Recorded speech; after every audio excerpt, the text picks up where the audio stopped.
Très bien, merci beaucoup. Alors, dossier médical partagé, d'abord, c'est une longue histoire. Vous voyez, en France, de toute manière, toute la construction de systèmes d'information de santé est toujours très longue. Regardez le PMSI, combien de temps on a mis pour le généraliser France entière. Donc, première loi 2004. Pourquoi 2004? En fait, c'est une loi qui fait suite à la loi Kouchner, de droit d'information aux patients. En fait, la première chose qui avait été demandée par le ministre Maty à l'époque à Marius Fieschi, qui était professeur à l'AP de Marseille, c'est de proposer une méthode pour permettre aux patients la réalisation de son droit d'information. Et donc, Marius Fieschi, si vous allez sur le site internet, son rapport est toujours disponible. L'introduction de son rapport est toujours d'actualité. Elle aurait pu être écrite hier, elle serait toujours en marche. Droit d'information patient, première chose. Deuxième chose, c'est partage de l'information entre son équipe de soins, parce que l'information médicale, elle est par définition éclatée entre l'ensemble des intervenants. D'une part, le nombre d'intervenants qui sont sur un parcours médical aujourd'hui est de plus en plus important. Et le patient, même s'il a une pathologie, se déplace. Il va en vacances, etc. Il peut avoir des pépins de santé. Il est important que tous ceux qui le prendront en charge aient cette information en clair. Et ce point d'avoir un point central de rassemblement de cette information médicale est important. Alors, il y a eu plus ou moins des fausses routes au départ, je n'ai pas tout le détailler. 2012, suspension du projet parce que ça ne suivait pas toutes les recommandations de la CNIL. 2013, reprise. Et puis 2016, la loi 2016, en fait, confie à l'assurance maladie la mise en œuvre du DMP.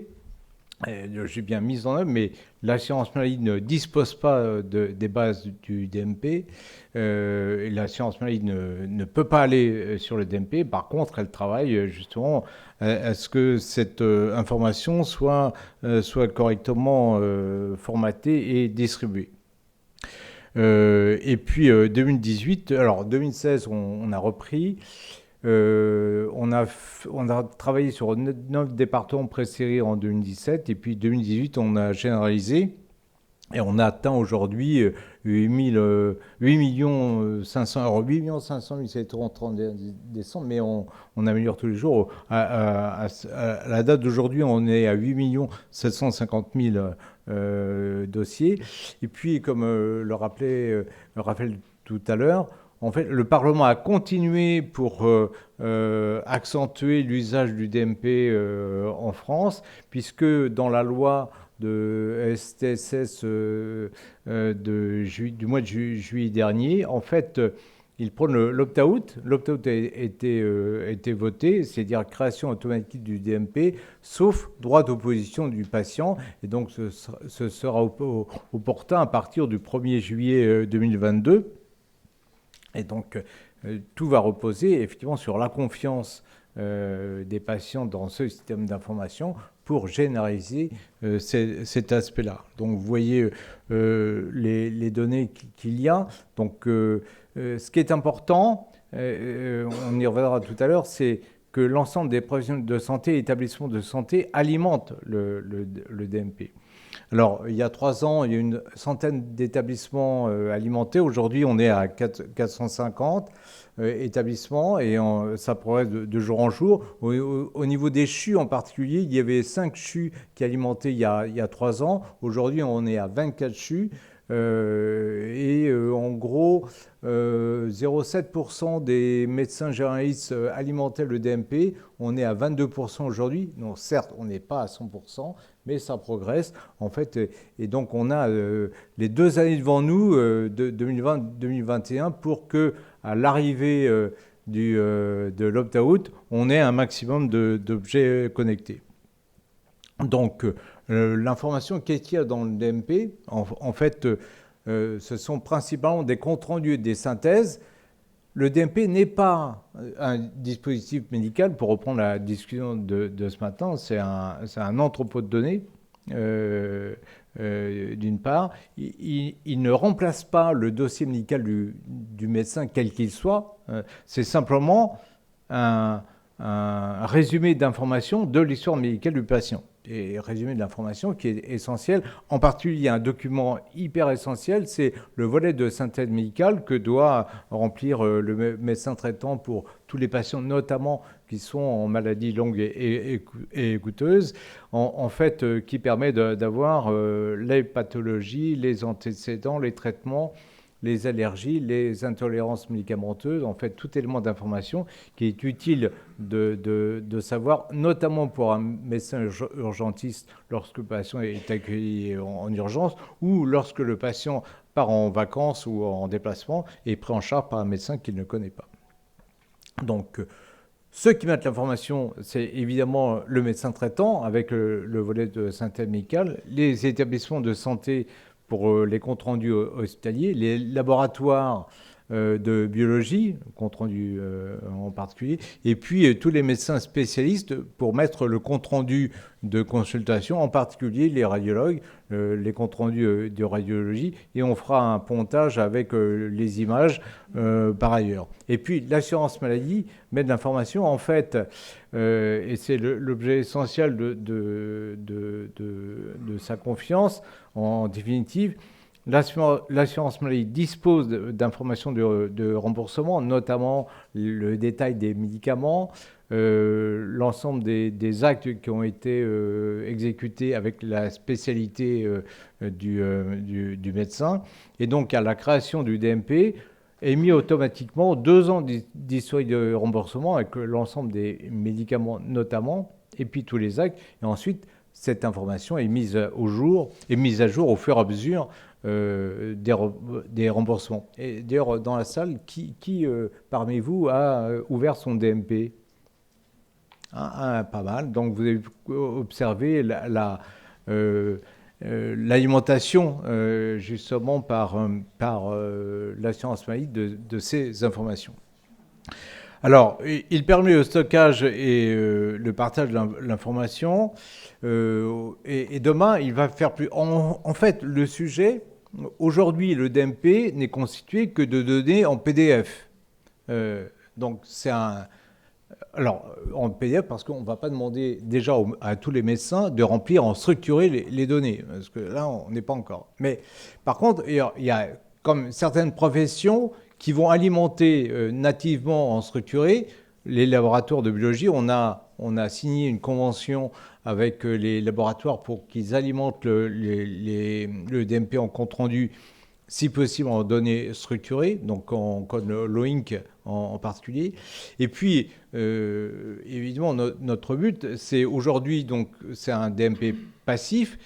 J'ai un document qui est formaté en CDAR2. Je mets le document, enfin, nous mettons le document de DMP. Le patient peut même mettre des comptes rendus de biologie d'hospice que son médecin laboratoire n'a pas mis. Il le met dans le DMP, mais c'est du données PDF. Et si le médecin veut accéder aux données, il a le document à part entière. L'idée quand même, c'est de transformer au fur et à mesure ces données en PDF en données structurées, donc soit nativement les laboratoires, soit en traitement. Et donc on a parlé d'IA ce matin, il y a plein de gens dans la salle qui travaillent sur ces données. On a beaucoup d'échanges avec le CEA en particulier, justement, qui va nous aider à faire ça, transformer ces données PDF en données structurées pour pouvoir faire des moteurs de règles et notamment travailler sur des notions de conciliation médicamenteuse. Nous travaillons notamment avec l'Institut Curie qui va travailler sur cet objet-là. Et puis, des points forts que nous demandent les pharmaciens, c'est pouvoir délivrer un médicament en toute connaissance de cause, et notamment la crainte majeure des pharmaciens, c'est délivrer un médicament particulier, alors que je ne sais pas que le patient a une insuffisance rénale et qui est très dangereux pour le rein et la vie du patient. Donc en fait, pouvoir sortir des alertes, indicateurs d'alerte aux patients et aux médecins traitants et aux pharmaciens sur les différents éléments. Donc on va commencer en données structurées. Nous commençons cette année par mettre toutes les données de remboursement en données structurées. Donc, c'est prévu pour le mois de juin de cette année. L'année prochaine, donc, on transformera cette information en base de données, donc pour faciliter l'exploitation, en particulier pour les éditeurs de logiciels, les éditeurs de ville comme hospitaliers. Et puis, en 2022, on élargira les données de remboursement aux données du PMSI pour avoir l'exhaustivité du parcours de soins des patients. Donc le but, effectivement, c'est à partir de ces informations de pathologie de médicaments, de sortir tous les éléments d'information nécessaires. Diapositive suivante, merci. L'autre objectif du DMP, c'est d'enrichir les données venant d'ailleurs, et en particulier utiliser les objets connectés, les informations récoltées par les objets connectés, pour les mettre dans le DMP.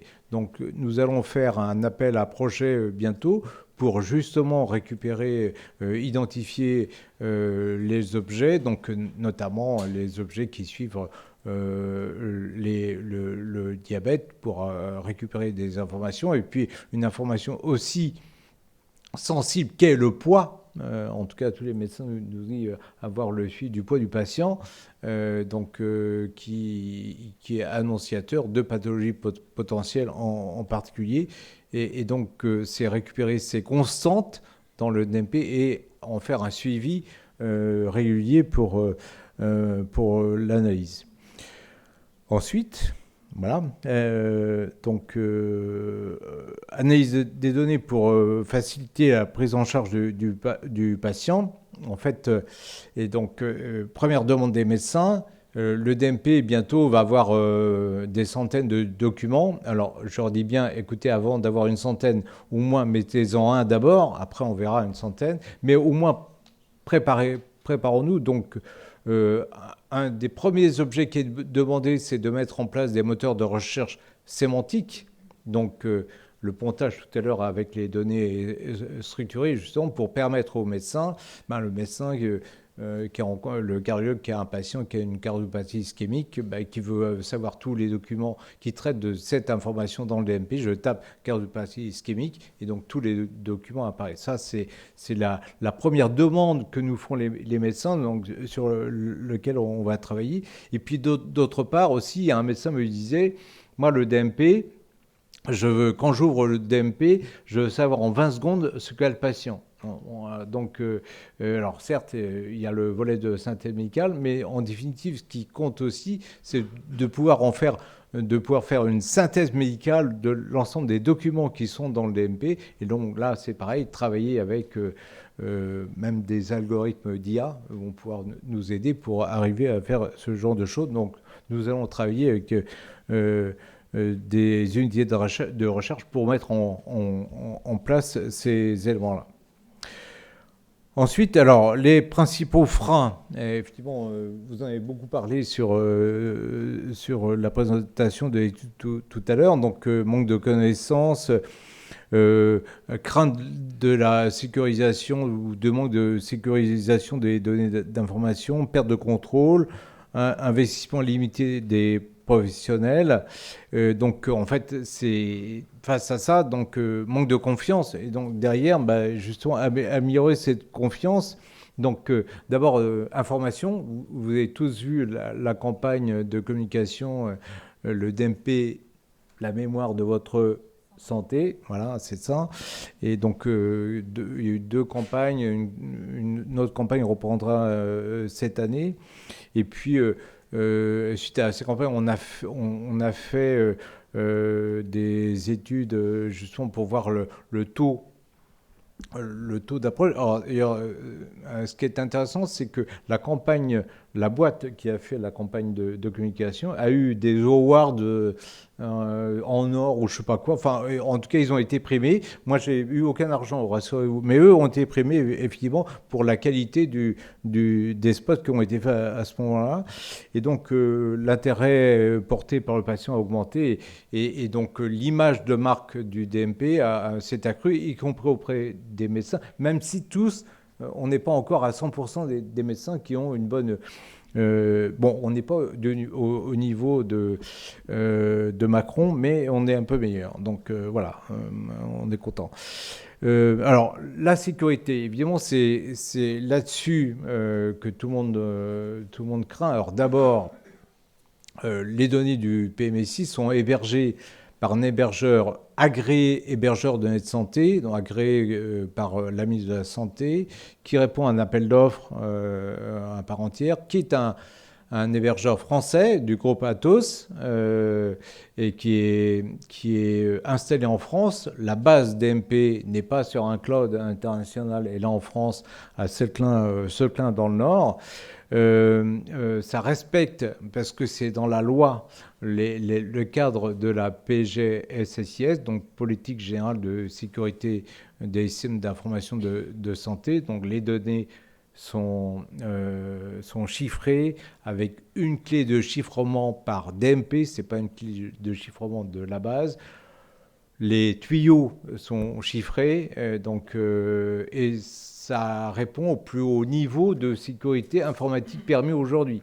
Et donc, à chaque fois qu'il y a évolution des recommandations, les bases évoluent. Et d'ailleurs, il y a régulièrement des audits faits par l'ANSSI et d'autres sur la base qu'a Atos pour vérifier que l'évolution de la sécurité est bien en ordre avec ce qu'il faut.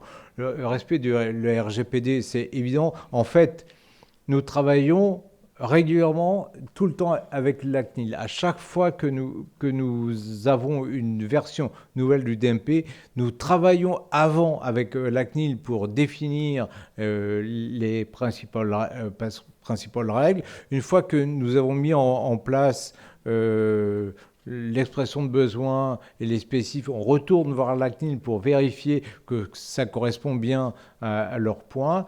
Et puis, on a effectivement une rédaction d'un EIVP qui permet d'identifier les risques et de voir comment on couvre les risques. Donc là, on est complètement carré avec la CNIL, à tel point d'ailleurs...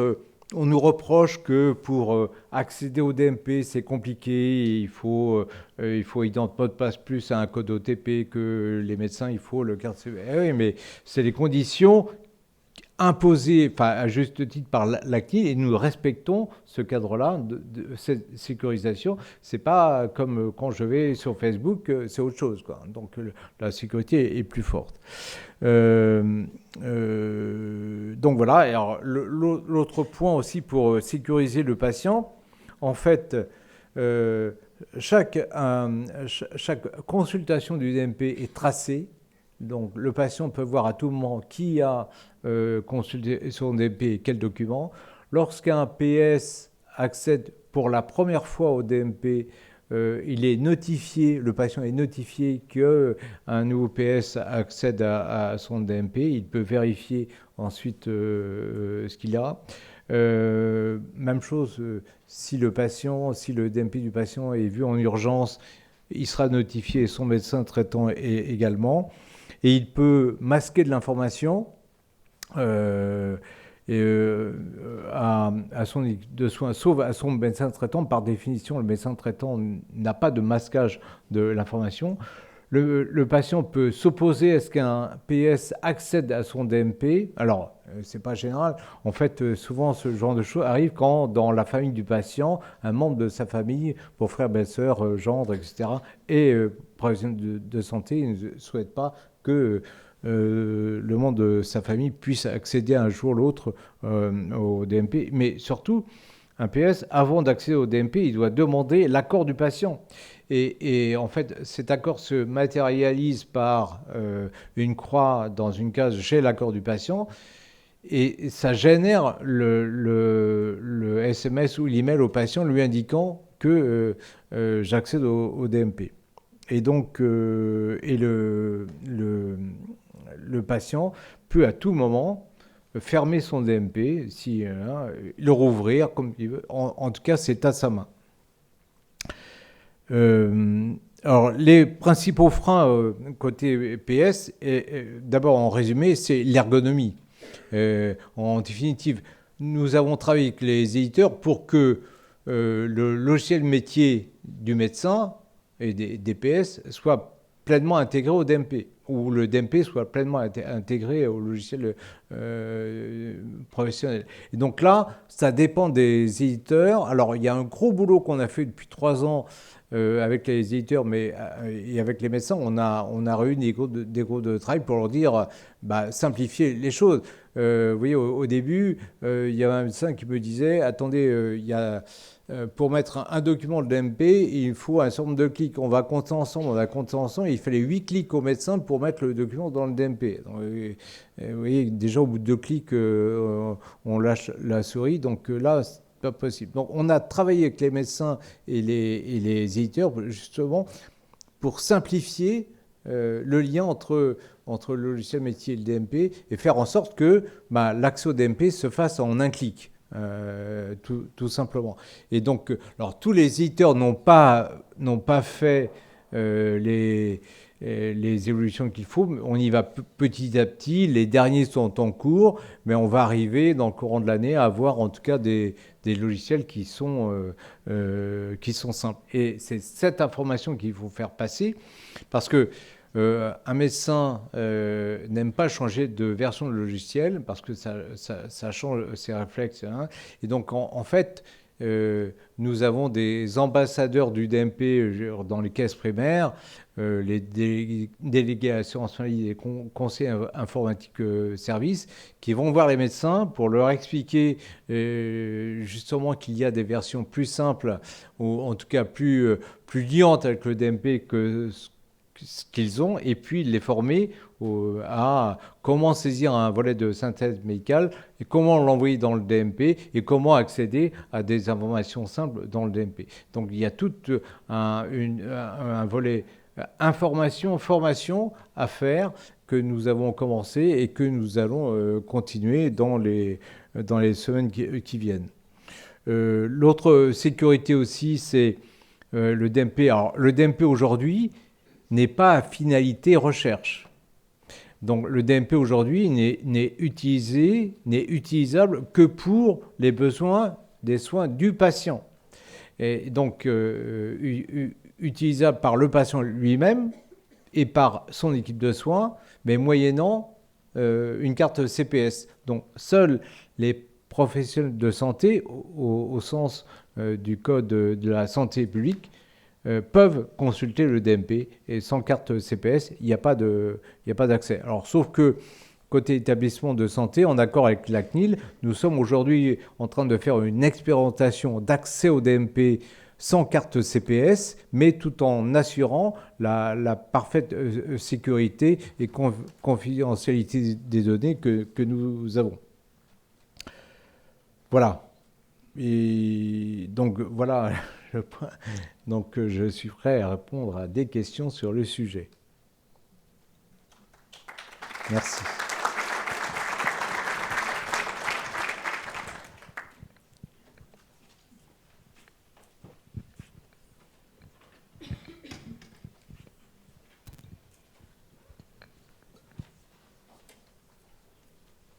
Y a-t-il des questions ?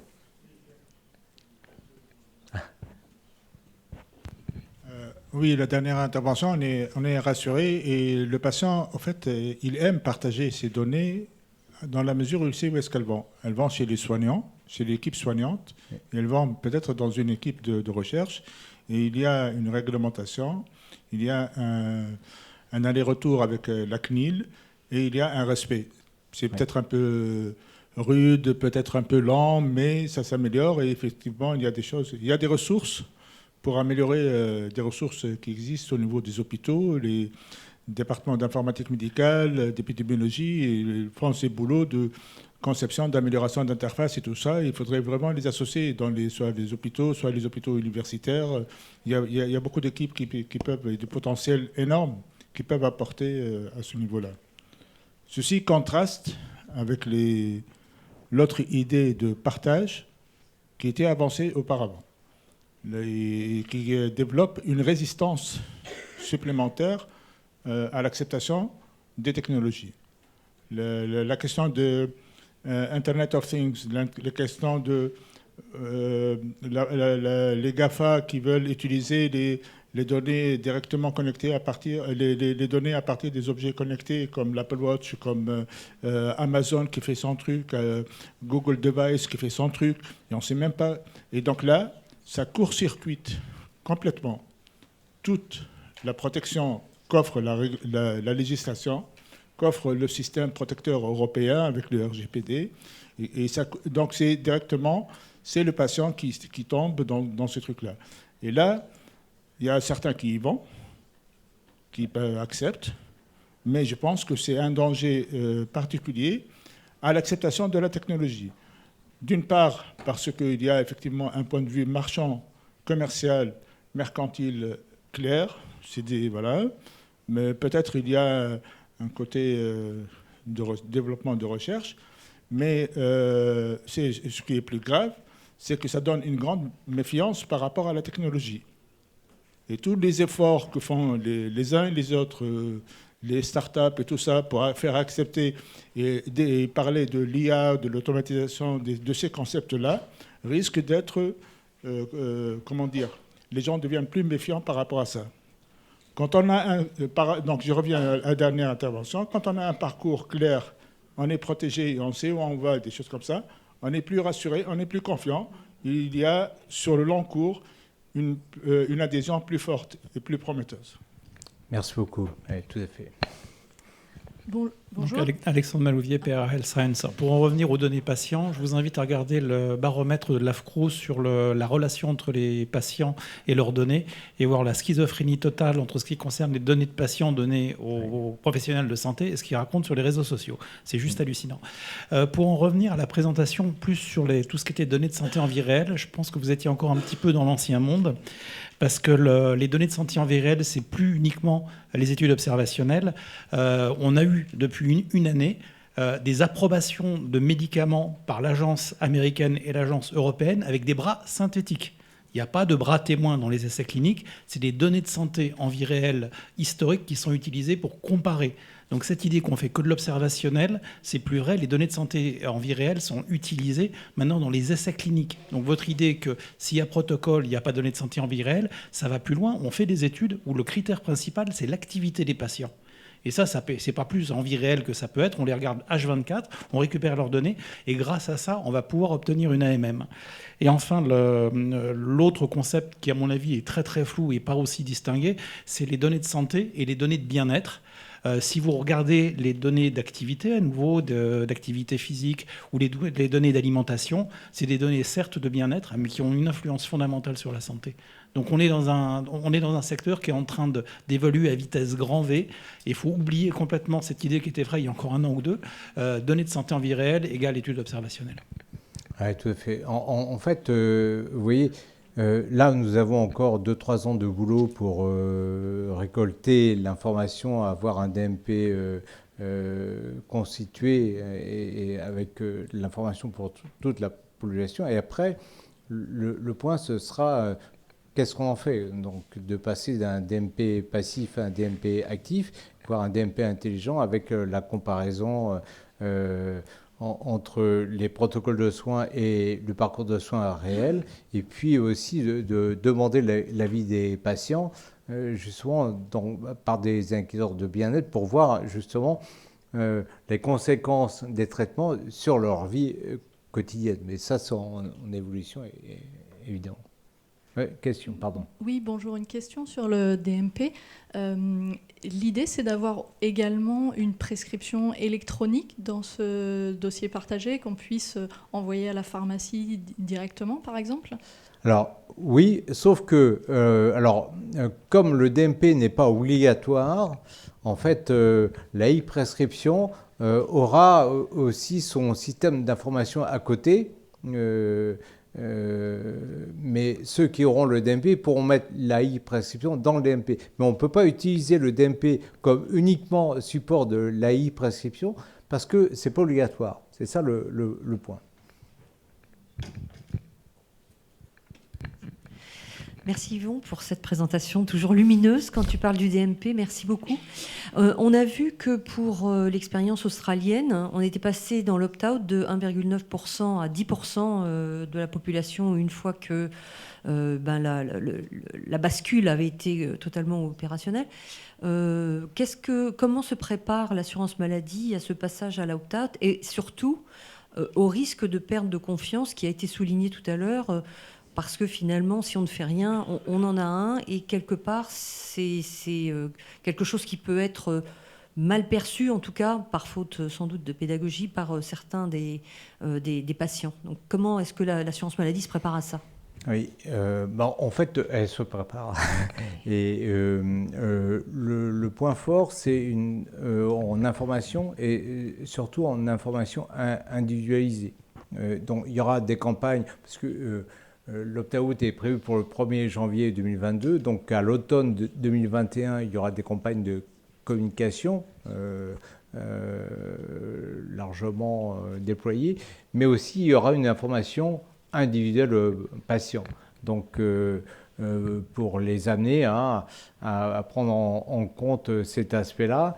Et puis nous ouvrirons un site pour que les patients puissent s'opposer derrière. Et donc, il y a tout un travail, en tout cas, d'accompagnement patient qui sera à faire. Donc, courant automne 2021, mais avec surtout une information individuelle patient. Serait essentiel. Alors justement parce que là on a 2 ans devant nous justement pour que l'ensemble des professionnels de santé s'intéressent au DMP positivement et ils s'intéressent déjà. En fait, on sait que l'usage du DMP progresse dès que les établissements de santé mettent l'information contrôle hospitalier. Donc là, nous sommes à 450 établissements et nous espérons atteindre les 2500 à la fin de 2021. Nous allons pousser tous les laboratoires à alimenter le DMP en compte-rendu de biologie. Les radiologues sont prêts aussi pour alimenter en compte-rendu de radiologie. Donc derrière, si dans un DMP, vous avez les comptes-rendus de hospice, les comptes-rendus de labo, les comptes-rendus de radio, j'espère que les médecins traitants mettront le volet de synthèse médicale. Et alors, il y aura sûrement bon, je ne dirais pas quoi, mais peut-être des aides particulières là-dessus dans quelques temps. Mais en tout cas, il y aura une incitation, et justement pour que l'usage soit pleinement développé et puis que les médecins réclament cette information. Bonjour. Moi, j'aurais une question sur le caractère international du DMP. Un des gros intérêts du DMP tel qu'il apparaît, c'est qu'on a à peu près toujours avec nous nos données médicales et du coup, on peut être soigné à peu près partout. Est-ce que vous comptez faire quelque chose pour que ça soit généralisable à l'étranger et notamment dans les pays où ça ne parle pas français ? Parce que là, ça pourrait avoir un vrai intérêt pour les professionnels locaux, je ne sais pas, par exemple au Sri Lanka ou quelque chose comme ça, d'avoir directement, potentiellement accès à nos caractéristiques à nous pour pouvoir nous soigner en urgence. Ou est-ce que c'est vraiment à long terme de résoudre ces problématiques-là ? Deux choix. Alors d'abord, merci. Vous savez que si vous avez un DMP, vous pouvez télécharger l'appli DMP et traîner. Et même si vous allez au Népal, à condition d'avoir du réseau pour pouvoir accéder aux données. Mais en fait, il y a un travail au niveau international parce qu'en fait, il y a un travail qui est financé par l'Europe aujourd'hui. Donc l'Europe avec le ministère d'ailleurs. Et la première idée, c'est justement faire en sorte que les ressortissants des pays européens et donc les les médecins des pays européens puissent accéder au volet de synthèse médicale, au patient summary en anglais, partout. Et le fait, c'est d'avoir le patient summary donc, rédigé en anglais dans tous les pays et en langue locale derrière. Donc, alors, par contre, c'est pas demain. Les travaux ont commencé depuis 1 an à peu près. Donc, on est en train de définir les conditions techniques aujourd'hui pour mettre en place cette connexion entre les choses. Mais vous voyez, il y a le point sur lequel on bute aujourd'hui, mais on va résoudre, c'est que il faut une identification forte du PS pour accéder au DMP. Donc en France, on a la carte CPS qui est signeuse. Dans d'autres pays, il n'y a pas ces éléments-là. Donc on est en train de définir avec l'Europe des conditions d'authentification des professionnels de santé pour vérifier justement l'acceptation de la consultation. Donc oui, il y a un travail qui a commencé depuis 1 an, financé par la communauté européenne pour cela. Bonjour, moi j'avais une question sur la collecte de données en vie réelle. Vous n'avez pas parlé des Living Labs qui émergent en France et qui au Québec sont relativement bien utilisés. Désolé Yvon, je vais juste répondre. En effet, on a pris en compte les Living Labs, vous le verrez dans le rapport détaillé, où finalement selon les grandes thématiques qui ont été déclinées, il y a une thématique justement qui vise à intégrer d'autres compétences que la seule compétence médicale, notamment les compétences en sciences humaines et sociales, dans la construction de questionnaires adaptés pour les usagers, et en passant notamment par les Living Labs pour proposer des solutions adaptées et surtout qui prennent en compte un champ d'éléments beaucoup plus large auprès de l'usager. Donc dans le rapport, en effet, on l'a bien pris en compte dans les recommandations.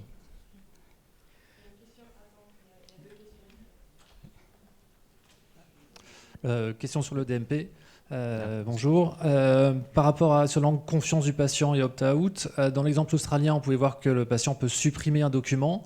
Dans le cas du DMP, vous dites que le patient peut masquer, mais le médecin traitant le voit dans tous les cas. Est-ce que vous pensez à des évolutions dans le futur ?